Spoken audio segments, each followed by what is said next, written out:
हो जब वही पुलिस वाला जिसे आपकी सुरक्षा का जिम्मा मिला हो उसे खुद बीच बाजार से उठा लिया जाए, जब रक्षक को ही अपहरणकर्ता बीच सड़क से उठा ले जाएं, तो क्या आम आदमी अपने आप को सुरक्षित महसूस कर पाएगा? क्या इस देश की आम महिला अपने आप को सुरक्षित महसूस कर पाएगी जब खाकी वर्दी पहने एक महिला को बीच सड़क से दिन दहाड़े उठा लिया जाता है, उसका रेप किया जाता है और कहा जाता है कि रात के अंधेरे में 12 बजे महिला सोना लादकर, लड़की सोना लादकर स्कूटी से जा सकती है। अरे यहाँ तो दिन दहाड़े वारदात को अंजाम दिया जा रहा है, वो भी खाकी वर्दी पहने एक लड़की के साथ ये सब कुछ किया जा रहा है जो बिहार पुलिस की एक जवान है, एक महिला कांस्टेबल है।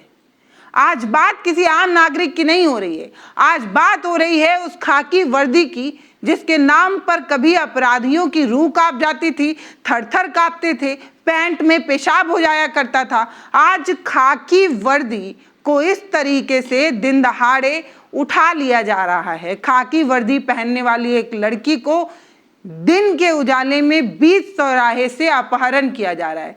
सत्ता के नशे में चूर नेता और उनकी खामोशियों ने अपराधी को इतना बेनौखौफ कर दिया है कि बिहार में बीच बाजार से एक महिला सिपाही का किडनैप किया जाता है, उसके साथ दरिंदगी की जाती है और वो बेहोश मिलती है।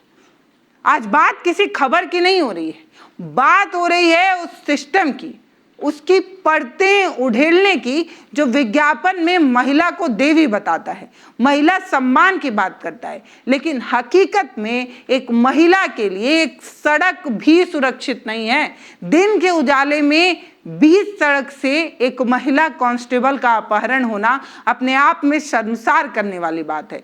बिहार पुलिस के नाक के नीचे एक बड़ी वारदात को अंजाम दिया जाता है।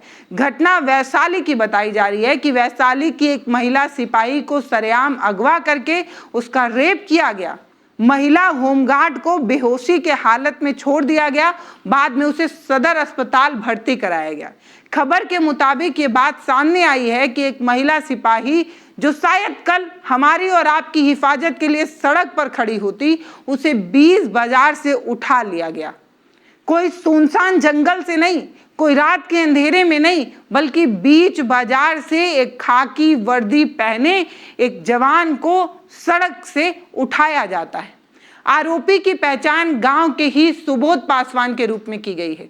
सुबोध पासवान पहले युवती का फिजिकल ट्रेनर बताया जा रहा था, मतलब शरीर को हष्ट पुष्ट फिजिकल के लिए तैयार करने वाला सुबोध कुमार इसी महिला कांस्टेबल को अगवा कर लेता है। इस दौरान उसने युवती की फिजिकल ट्रेनिंग के दौरान उसने युवती की कुछ अश्लील तस्वीरें खींच ली थी और इसी के जरिए लगातार वो महिला होमगार्ड को ब्लैकमेल कर रहा था, शादी करने का दबाव बना रहा था। आपको पता है कि जो शादी करने का दबाव बना रहा है वो पहले से शादीशुदा है, 3 बच्चों का बाप है। 3 बच्चे होने के बाद भी ये सुबोध कुमार लगातार इस महिला को परेशान कर रहा था, उससे शादी करने का दबाव बनाया जा रहा था। घटना जो है वो वैशाली के गौरल थाना क्षेत्र की जो है वो बताई जा रही है।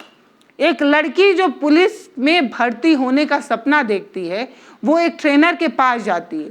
वो ट्रेनर उसे शारीरिक रूप से मजबूत बनाना चाहता है और बनाता था, वही अब भक्षक बन गया है। छोटी बहन का बयान है कि दीदी का फिजिकल ट्रेनर ही आरोपी है। कह रही है कि हम दोनों साथ जा रहे थे और इसी सुबोध कुमार ने बीच सड़क पर रोका और मेरी जो बहन है, बड़ी बहन को, उसको अगवा कर अपने घर ले गया। विरोध करने पर डराया धमकाया गया, जैसे तैसे मैं भाग कर आती हूँ और मम्मी को सारी बात बताती हूँ। यहाँ सवाल ये है कि बीच बाजार से जब एक महिला को जबरदस्ती ले जाया जा रहा था, तब सुशासन वाली पुलिस कहाँ थी? कहाँ थी सुशासन वाली पुलिस? वो सीसीटीवी कैमरे क्या कर रहे थे जिस पर करोड़ों रुपए का टेंडर हर बार निकाला जाता है?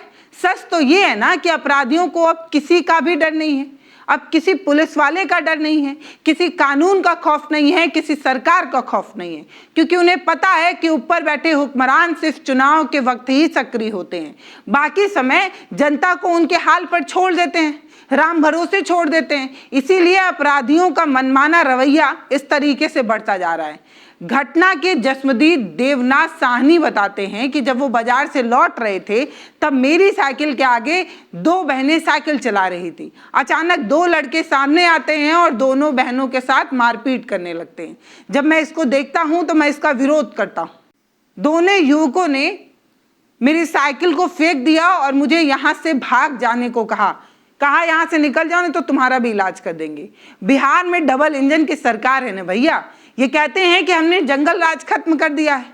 तो अगर जंगल राज खत्म हो चुका है तो क्या इसे मंगल राज कहें, जहां खाकी वर्दी वाली महिला भी सुरक्षित नहीं है? भैया ये मंगल राज है जहां खाकी वर्दी पहने एक महिला के साथ रेप हो रहा है। तो इससे बढ़िया तो जंगल राज ही था। कम से कम खाकी वर्दी से तो डर था। मेरा सवाल उस डबल इंजन के नेताओं से है। यह सीधा सवाल है कि जब आपके राज्य में आप ही की पुलिस फोर्स की एक महिला कांस्टेबल बीच बाजार से अगवा हो जाती है तो आप किस मुंह से मंच पर महिला सम्मान की बात करते हैं? कैसे कह पाते हैं आप? सच में आपके अंदर जमीर नहीं है क्या? क्या आपका सुशासन सिर्फ होर्डिंगों पर और अखबार के विज्ञापनों तक ही सीमित रह गया है? जमीनी हकीकत तो इस पूरे सिस्टम की पोल खोल रहा है। पूरा सिस्टम कैसे चरमरा गया है इसका सबूत दे रहा है। अपराधियों को मूर्ख समर्थन दिया जा रहा है, चुप्पी के साथ समर्थन दिया जा रहा है। ये इस बात का सबूत है जब एक महिला सिपाही के साथ इस तरीके की चीजें हो रही हैं। लड़की के मां ने बताया कि छोटी बेटी और गांव वालों की सूचना के बाद जब मैं सुबोध के घर पहुंचती हूं, वहां सुबोध और टुनटुन पासवान दोनों मेरी बेटी को छोड़ने से इनकार कर देते हैं। उसके बाद मैं डायल 112 नंबर पर फोन करती हूं। एक पुलिस वाली सिपाही को बचाने के लिए पुलिस हेल्पलाइन नंबर पर फोन की जाती है। जब मेरी बेटी तैयारी कर रही थी तब सुबोध पासवान जो फिजिकल ट्रेनर था, ट्रेनिंग के दौरान उसने मेरी बेटी की कुछ अश्लील वीडियो बना ली। नौकरी लग जाने के बाद वो मेरी बेटी को लगातार ब्लैकमेल कर रहा है। सुबोध पासवान 3 बच्चों का बाप है और वो कहता है कि अगर तेरी बेटी मुझसे शादी नहीं करती है तो उसे गोली मार दूंगा। मतलब ये कि एक लड़की की जिंदगी पूरी तरीके से बर्बाद करने वाला ये जो सुबोध है, इस सुबोध को इतनी हिम्मत कहां से आ रही है? एक सवाल हो सकता है सरकार और प्रशासन से कि क्या आपने कभी सोचा है कि जो लोग हमारे पुलिस को, हमारी बेटियों को ट्रेनिंग दे रहे हैं, उनका बैकग्राउंड क्या है, उनका मानसिक स्तर क्या है? ये सोचा है कभी? नहीं, क्योंकि हमारे सिस्टम में फिजिकल टेस्ट तो होता है लेकिन चरित्र और मानसिकता का कोई टेस्ट नहीं होता। उसकी जरूरत भी नहीं समझते हैं शायद।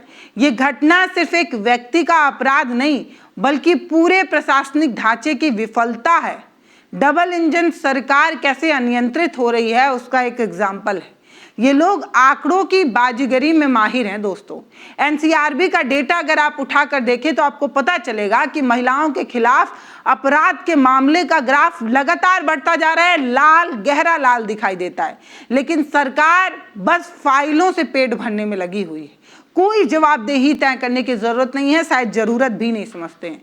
अगर कोई आम लड़की होती तो शायद पुलिस ये कहकर पल्ला झाड़ देती कि लड़की की ही गलती रही होगी, लड़की ने ही जरूर कुछ किया होगा। लेकिन इस बार तो शिकार इनके अपने महकमे की एक महिला का हो गया है। पुलिस महकमे से जुड़ी एक महिला की अस्मिता के साथ खिलवाड़ करने की कोशिश की गई है। अब देखते हैं कि लीपा पोती के लिए कौन सी नई किताब खोली जाती है, कौन सी नई कहानी गढ़ी जाती है। बेटी बचाओ सुनने में साहब बहुत शानदार लगता है, सुनने में कान को बहुत सुकून भी देता है। लेकिन बात यही है ना कि जब यही बेटी पुलिस की वर्दी पहनकर भी खुद को नहीं बचा पा रही है तो नारा तो एक भद्दा मजाक जैसा ही लगेगा ना। आम लड़की की बात नहीं हो रही है, खाकी वर्दी पहने एक लड़की की बात हो रही है जिसकी अस्मिता को बीच बाजार से उठाकर नोचा गया है।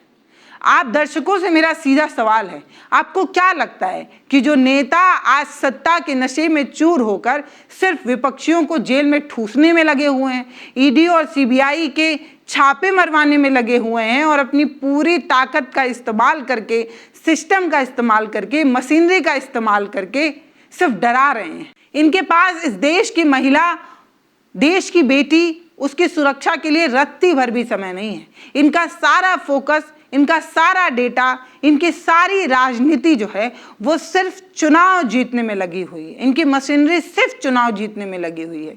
अगर आप इनसे सवाल पूछेंगे तो आपको बता दिया जाएगा कि आप अमुक साल की फला राज्य की घटना के बारे में क्यों नहीं बोल रही हैं, वो कितना विभत्स था, उस पर आपने चुप्पी क्यों साध ली। मैं पूछना चाहती हूँ कि अपनी नाकामी छिपाने के लिए दूसरे की नाकामी का हवाला देना कितना सही है। वो ये नहीं बता रहे हैं कि आज समय उनका है, आज वक्त उनका है, आज सत्ता में वो है। तब एक महिला सिपाही के साथ इस तरीके की बर्बरता कैसे हो गई, इस सवाल का जवाब देने की बजाय आप बताते हैं कि फला राज की फला घटना पे मैम क्यों नहीं बोल रहे हैं। जब एक महिला सिपाही का अपहरण हो सकता है तो समझ लीजिए कि अपराधियों के मन में कानून का कितना ही डर बचा है, वो पूरी तरीके से मिट चुका है। ये डर तब मिटता है जब सत्ता में बैठे लोग अपराधियों पर लगाम कसने की बजाय अपनी राजनीति चमकाने में लगे होते हैं। इस मंच से, इस प्लेटफॉर्म से, इस चैनल से हम सत्ता में बैठे उन तमाम ठेकेदारों से ये पूछना चाहते हैं, अगर आप अपनी महिला पुलिसकर्मी की आबरू और जान नहीं बचा सकते तो आपको गद्दी सच में छोड़ देना चाहिए। इस गद्दी पर बैठने का आपका हक नहीं है भैया। इतना तो डर बनाइए ना किसी भी आदमी पर कि वो एक महिला के आबरू को नोचने से पहले 100 बार सोचे। और खाकी वर्दी पर हाथ डाला जा रहा है, मजाक चल रहा है क्या? इस वीडियो पर आपकी जो राय है वो आप हमें कमेंट सेक्शन में लिखकर जरूर बताइएगा। नमस्ते, मैं पल्लवी हूँ, आप भारत एक नई सोच देख रहे हैं।